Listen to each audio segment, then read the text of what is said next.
Well, hello and welcome to another episode of Undercooled. Today I'm with Tim as usual and our guest Kevin Jones from University of Florida. And Kevin's a great guy. I've worked with Kevin for years, and it's because of Kevin and because of what we're going to talk about today that I started this whole course with our archaeology department at Michigan called Making Things: 3 Million Years of Materials and Culture. But it's really just a ripoff of what Kevin developed called Impact of Materials on Society.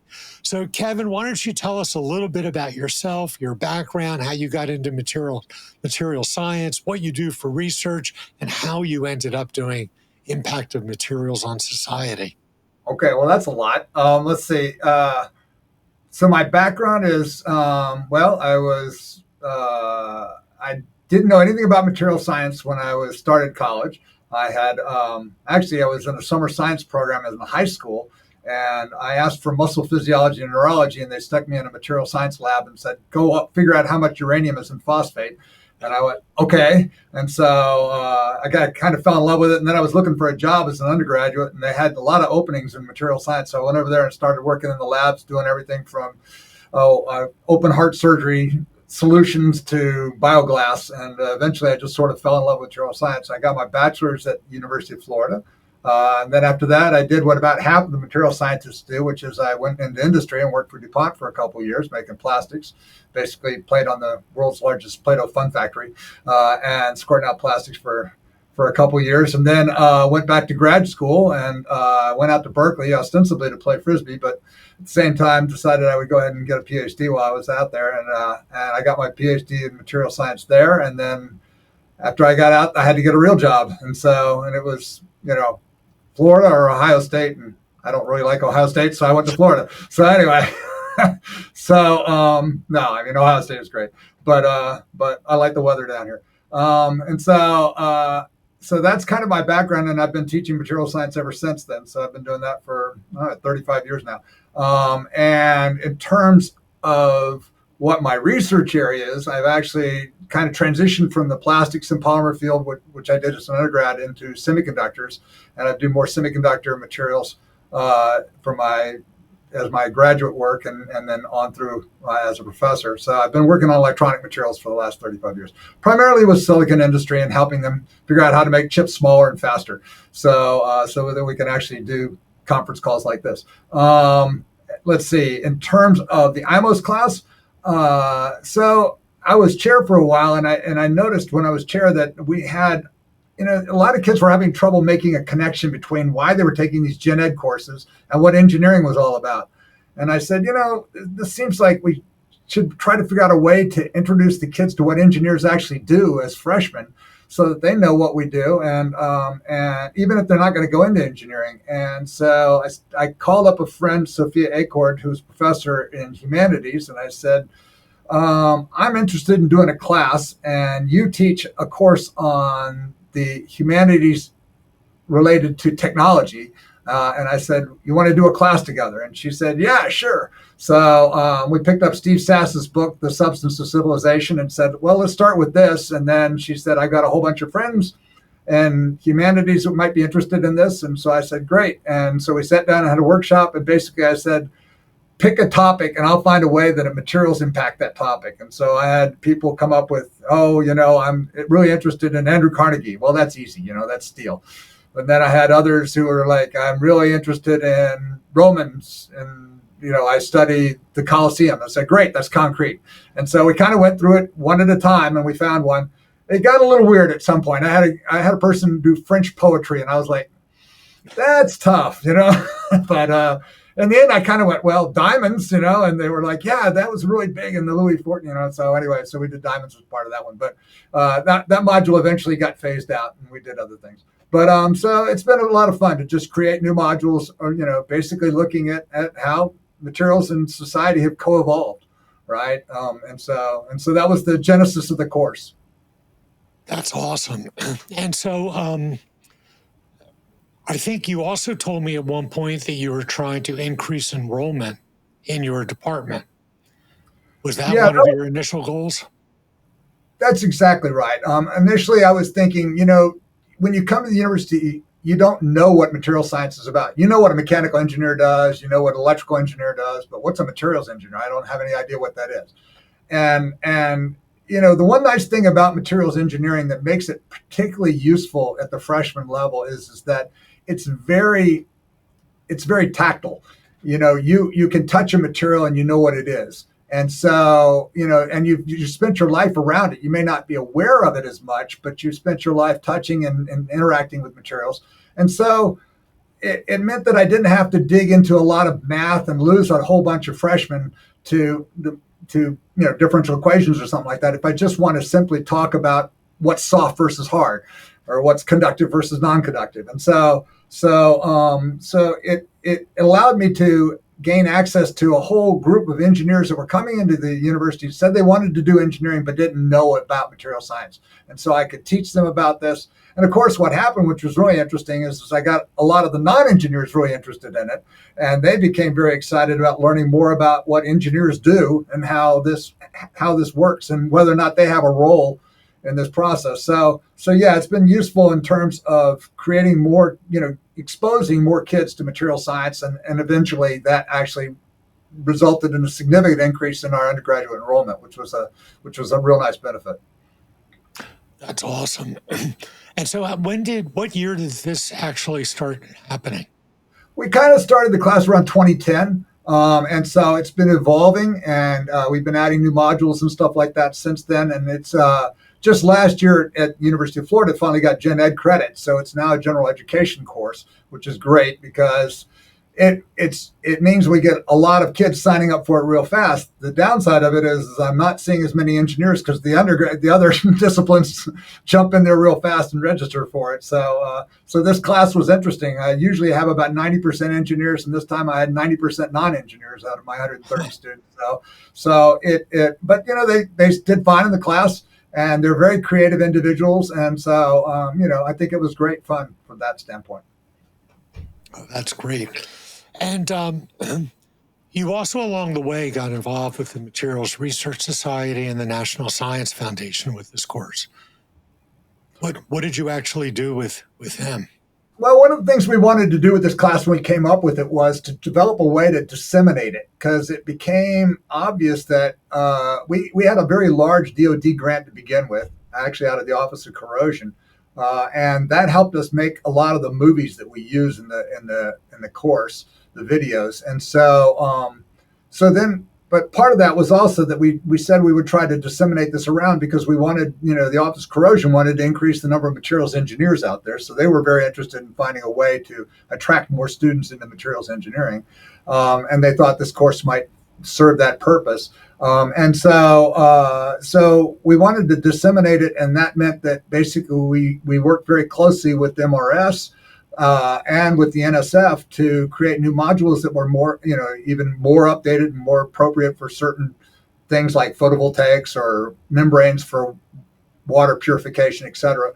But also to create all the content into a single package so that we could get it out to other universities around the United States. And so we've been working on that with NSF and with the MRS over the last decade or so.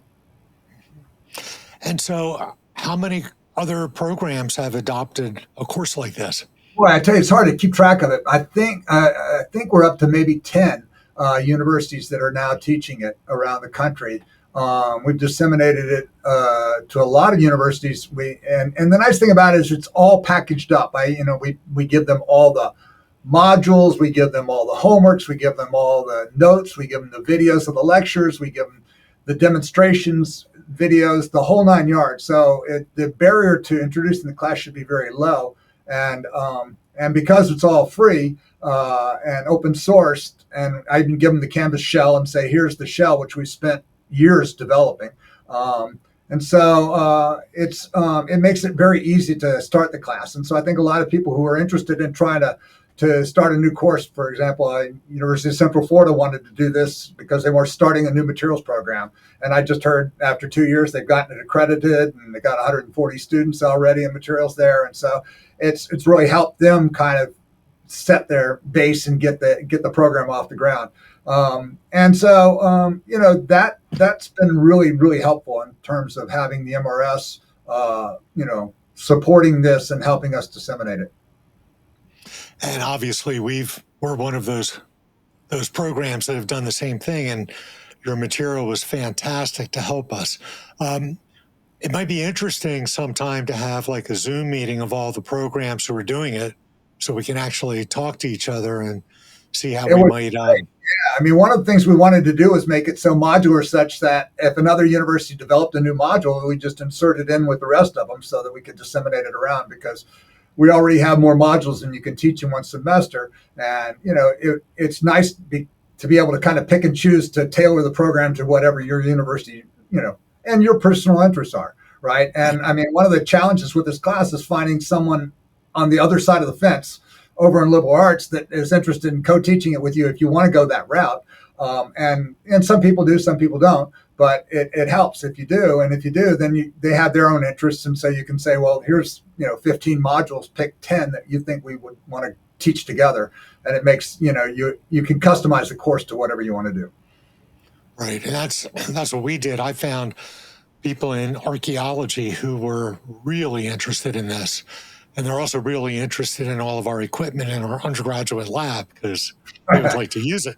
And we've started some projects, and we even now have a module where we bring everybody over and everybody gets to put on the high temperature gear and cast aluminum, just like they did in the Bronze Age with a sand mold. We pushed in a little block M and they do some casting, and they love it. So, sure. But one thing I noticed, I just went and did a Google search on impact of materials on society, and I don't see any of the information up anymore. The only thing I can find is the textbook. I know you have an open source textbook, which is fantastic, and we use that. But where are all the modules now?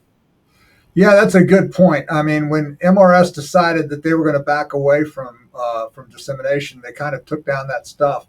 And so right now it's more on people contacting me, and then I send them everything. And so it would be nice in the future to work with another organization that would be willing to put it up on their website and host it, so that we could have a nice clear path to dissemination. So Tim and I are both on the TMS Education Committee now.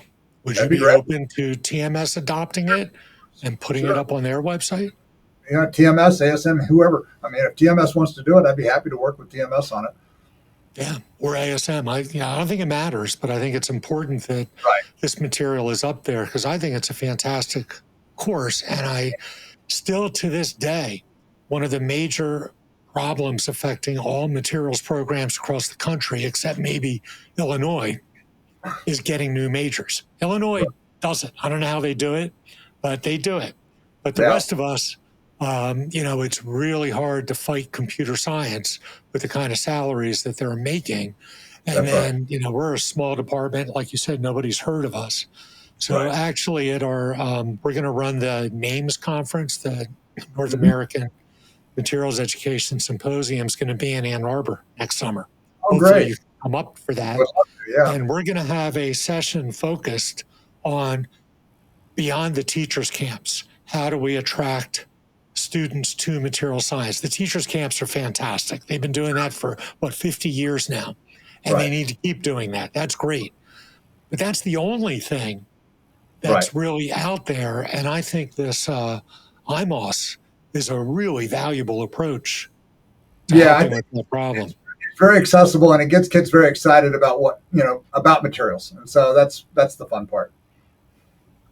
So, so until it's up there, people should just contact you, and you'll help them out. Okay, so we'll make sure that your email is in the show notes, and any maybe a link to the open source textbook we'll put in there, and we'll be asking you to give us a hand with some of those links. I mean, we've been disseminating. I know in Bolivia they're developing a Spanish version of IMOS.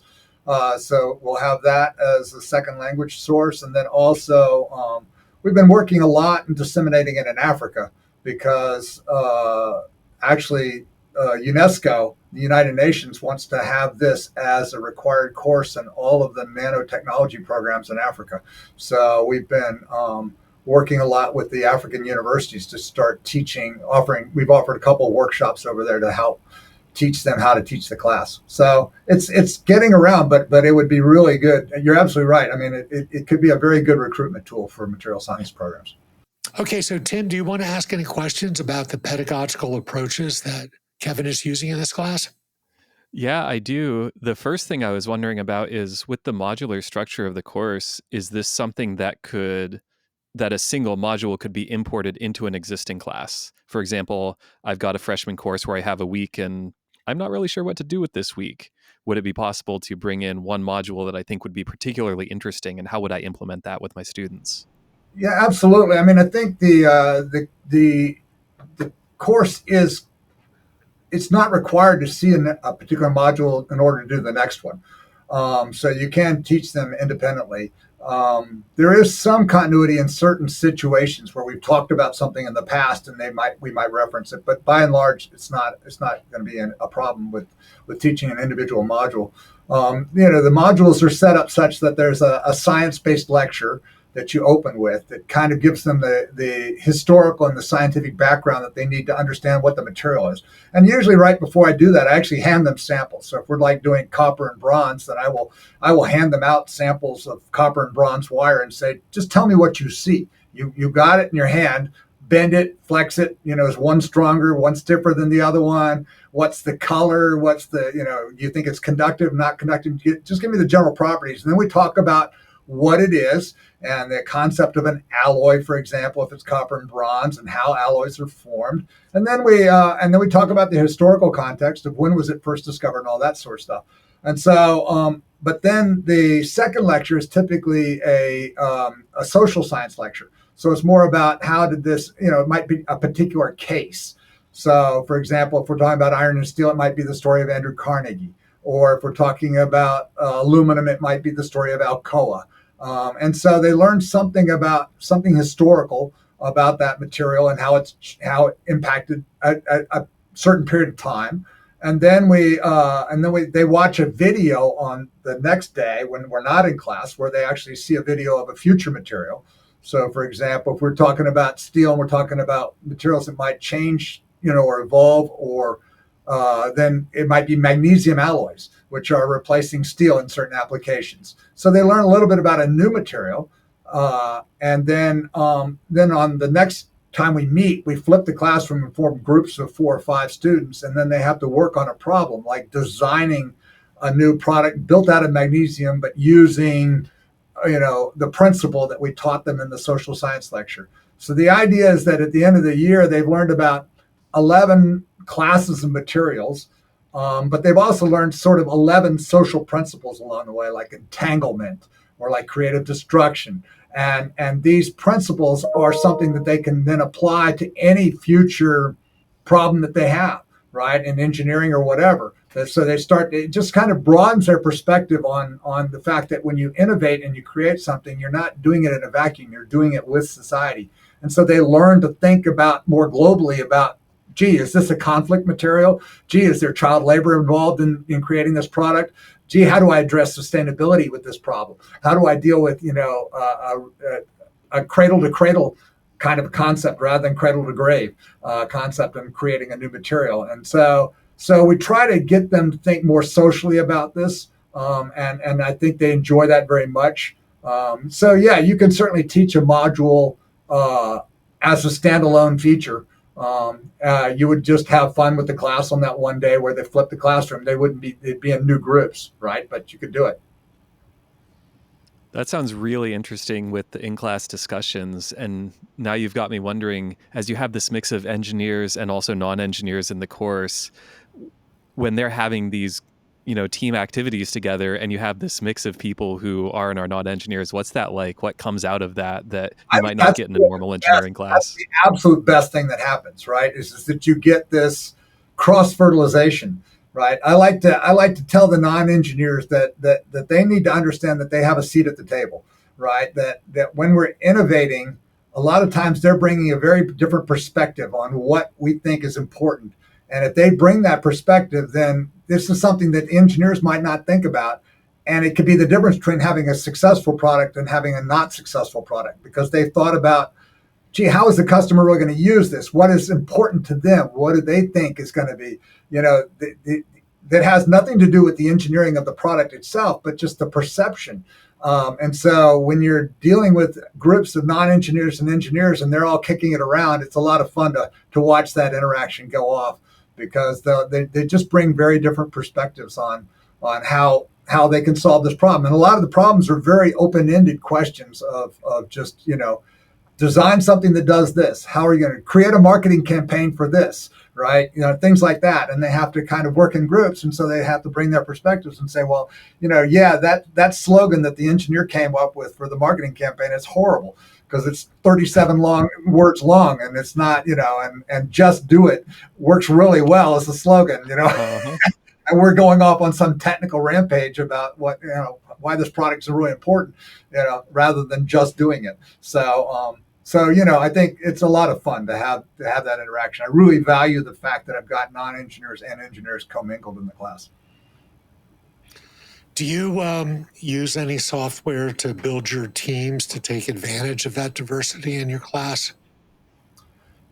We haven't. It's a good question. And one of the things that I've been trying to figure out is, and we use a little bit of software. We use the Granta software package sometimes. Although we found that with that package, it was a little challenging for one module to teach them all Granta. And so it's easier just to hand them the sheets and say, look it up, and print it out, rather than to deal with the interfaces and the challenges of downloading a program. So I tried, but we encourage them actively to use the web all the time on these problems, because we'll say, all right, you can build, for example, we do this whole thing with gold nanoparticles, where we say, you're developing a new drug using gold nanoparticles. Do you think this will impact the price of gold?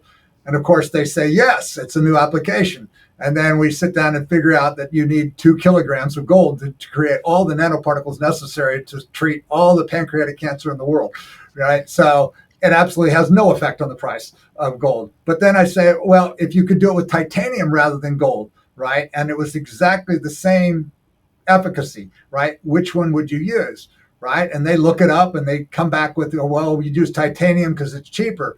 And then I say, or tantalum, and then I say, okay, great. Well, is that a conflict material? And they go, what's a conflict material? It's like, oh, well, and what about the gold standard?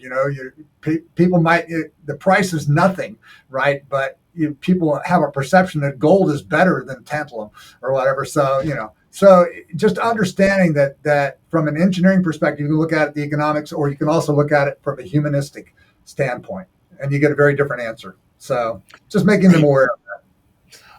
So I was actually referring to how you make your teams. So like I've been using CATME, CATME.org. Okay. It allows me to provide a questionnaire to the students. And I ask them, what's your major? And I ask them, what year are you in school? And then I form my teams based on the diversity in the class, including, race and gender, of course. But I get teams with engineers next to business students, even kinesiology students, and English majors. There you go. And having each team be very diverse with their outlooks, I find leads to incredible creativity in the way they approach these marketing plans for these projects that we're using, because we're using all the ones that you developed. Oh, and that's a great. lot of fun. I have not used that program, but that sounds awesome. I would definitely look at that next time when we teach the class next fall, because it sounds like a great way to form up the teams. It is. And then it also gives you the opportunity to have the team members rate each other. So it has a team maker capability. And then it has a peer review capability. So if somebody never contributes, you don't have to give them the same score. So right. Well, we do that manually, but it'd be nice to have it be done automatically. I just hand out a sheet and say, evaluate your other teammates, and that becomes part of their grade. But you're right. We have tremendous diversity. I had dance majors in the class, sitting next to electrical engineers. So, I had a student last year who didn't show up He just stopped coming. And I asked, has anyone seen Luke? And someone raised their hand. He goes, oh, he's my teammate. I go, no, he's not. He's on team 15. You're on 12. He goes, no, you don't understand. He's on the hockey team and I'm on the hockey team. And the reason that he's not here is he got drafted. And so he's playing for the New Jersey Devils now. And that night he scored the overtime goal. Wow. There you go. And I had no idea. Yeah, that's funny. No, that sounds like a great software program. So I'll definitely want to get a copy of that from you. All right, I'll put that in there. You have to pay for it now. It's $2 a student. But it's possible that Florida already has a site-wide license for it because it's used in lots and lots of classes. Cool. So where do you think, you're making these extra modules here and there. You're trying to broaden it with UNESCO and other places. Do you think there's ever going to be a MOOC that you might want to create for this course? Thought about that. That's a really good question. The MOOC is an interesting vehicle for disseminating information, and I think that it's something I would definitely consider in the future, especially if there was I've thought about how do you get this out to a more general audience. There's so many people out there that are just really fascinated by the stories behind materials, right? And just so I think a MOOC would be a really interesting way of. I have a lot of parents who tell me they'd love to take the class, right? Right. And so that the MOOC might be the best way to let them enjoy some of this thing because the stories are fun to tell, and they find it fascinating. So, well, you might remember, we haven't been successful at an open source materials textbook. Right. But really, my main motivator for that wasn't to compete with Callister's book. That was never the point. The point was, how do you create an open source textbook that you could build a MOOC around? And you're really making the MOOC for parents more than for students. So Right. we want it to be very low level so that they can appreciate it. And the more I think about it, you've already done that. You've already got the textbook. It's already at the perfect level. So maybe we should just, start recording some lectures, and maybe it would be a good project for the community that you've already built of all these programs. We can distribute the work, and it really wouldn't be that difficult to do. It was funny during COVID. I actually taught the class online, and I went into a recording studio, and so I've got recordings of all the lectures, the science lectures, done, already done. So basically, that work is there, right? And so, you're right. I think it would just be a matter of organizing and pulling some stuff together and getting the new ones on there and organizing. But I think it would be a fun MOOC. I think people would enjoy it. As far as I know, the only materials MOOC out there is what Jim Shackelford has done. But you have to buy his book. Oh. And that's a barrier. Yeah, and right. It's more focused on educating students about intro to materials. Whereas I think the big impact of this would be educating non-materials people about what materials is, especially parents, because you know how important it is to get parents on board to get their kids to want to become a materials major. They're like, what's materials? I never heard of that. You need to be in a really broad field like chemical engineering. And I'm like, are you kidding me? Materials is far broader than chemical engineering. That's right. But they just don't know. You're absolutely right. I think having the parents on board, because typically I would recruit students in the past before it was a gen ed course by going to the preview sessions with the parents and getting the parents convinced that their kid should be taking this class. So these are all freshmen visiting with their parents, and the parents were always saying, oh, I would love to take this class. This sounds really fascinating. So I think this could be a very good recruiting tool, is to have a MOOC for the parents, right? And then see if they don't start to say, hey, have you thought about material science? So it might so let me ask you a quick question. You keep saying that it's now available for gen ed credit.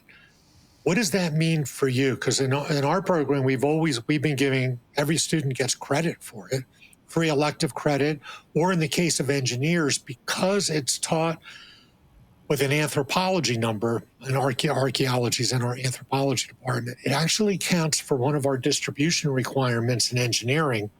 for, we call it intellectual breadth. The course counts as a social science. Right. It does not count as an engineering course. It's not sciencey or technical enough, but it does count for that. But so what does Gen Ed mean at Florida? So at the University of Florida, we have these things called, so before it was called a technical elective.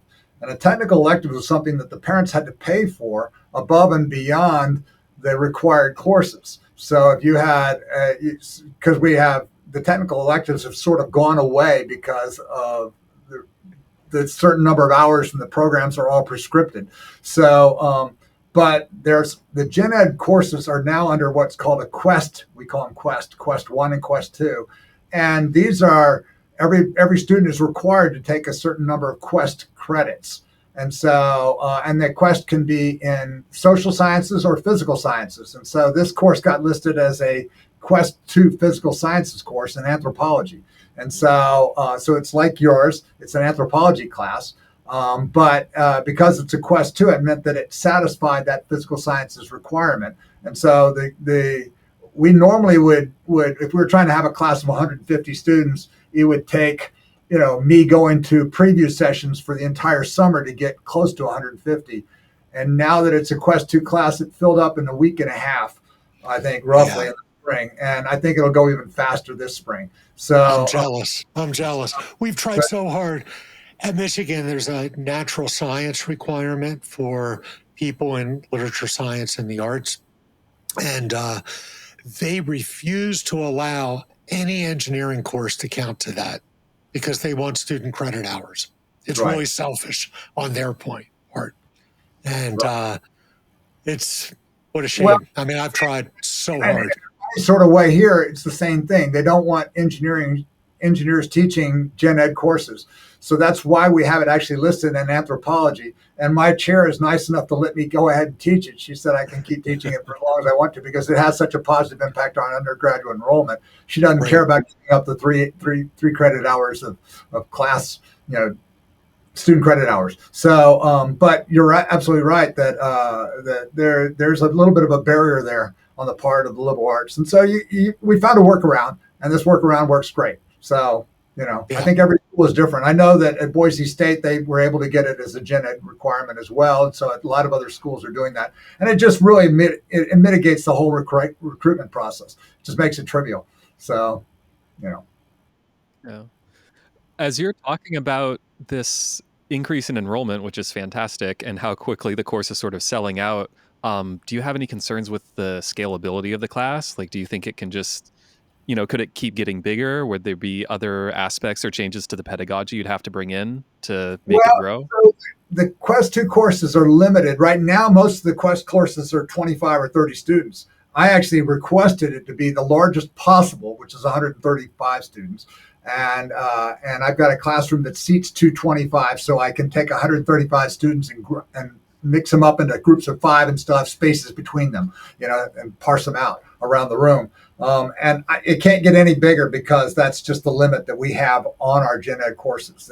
They don't want them to be 500 or 600 type seat persons. And so I'm not worried about it. I think if you were trying to teach it to more students, I would just offer more sections of it rather than try to cram more kids into the classroom. So. Right. But yeah, you're right. I mean, it's a challenge when you try to grow it much bigger than that. We've gone as large as 175 students, and it worked fine. But I think you just do run out of room in the room at some point. So that's great.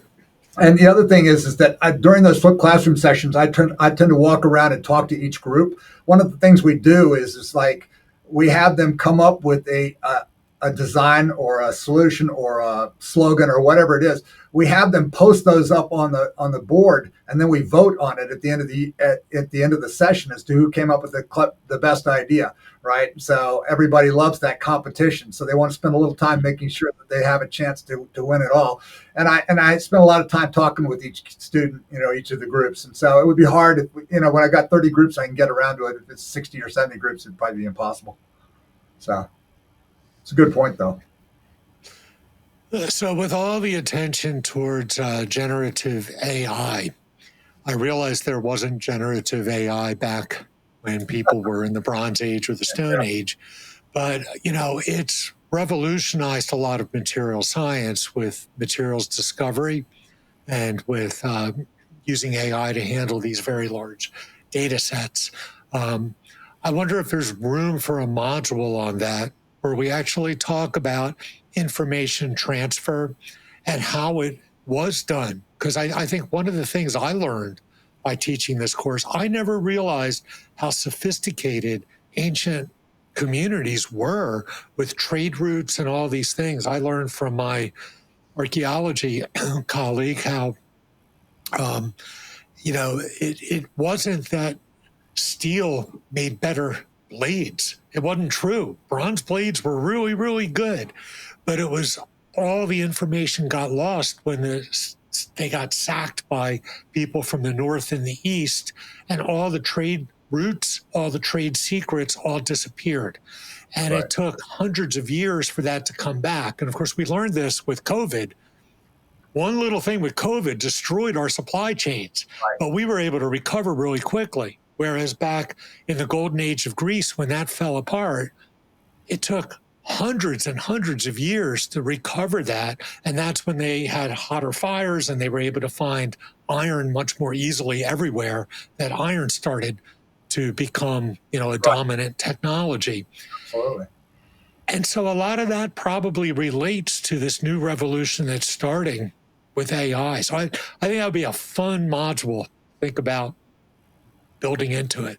I think it would be great. Actually, I think I was thinking about that with the silicon module as a flipped classroom exercise, is to let the students really explore ChatGPT or Chat AI programs and really have an exercise of how does data collection work and what could you use it for, right? So, as you were saying, if you can mine the sources correctly and limit the sources, then it makes it a lot more effective in terms of teaching for students to be able to grab the information they really want to learn about, rather than sifting through a whole bunch of other stuff before they can find that information. And so that accessibility is really tremendous. And so I think it would be really fascinating to have the students kind of play with it and experiment that, with an AI program. And AI is a huge deal at the University of Florida. I mean, we just hired 100 faculty in AI in every department. Wow. So they are, this is, NVIDIA made a humongous donation, built a building and the whole 9 yards. And so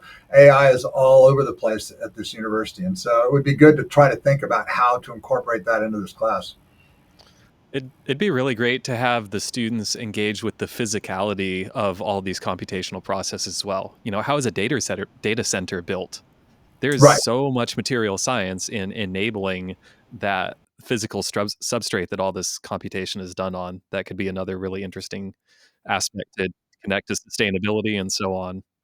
Exactly. And we talk about the carbon footprint of a data center, right? And are you thinking, and this is really important for the students, because then they start to think a little bit more about, okay, what could I do to mitigate that going forward? One of the things I was, impressing upon them is that we've gone from worrying about making chips faster to making them more efficient, right? That's the new driver for the whole semiconductor industry, because we're using so much power to power these clouds, to power these data centers, that it's not about speed anymore. It's not about how fast you can launch Microsoft Word like it was in the 90s. Right now, it's all about how many joules does it take to run this computation. So I think they're starting to appreciate the fact that this cloud is a real thing and it has a real footprint. And you're right; it would be really interesting to impress upon them and have them do a fun analysis of exactly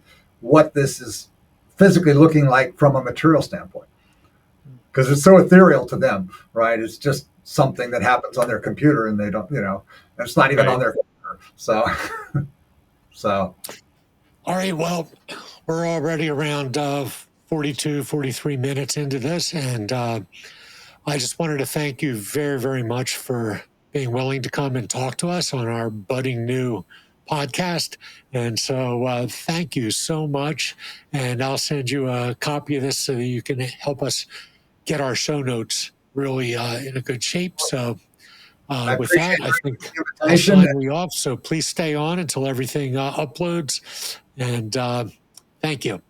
Thank Great. you Thank very you much. so much. You're welcome.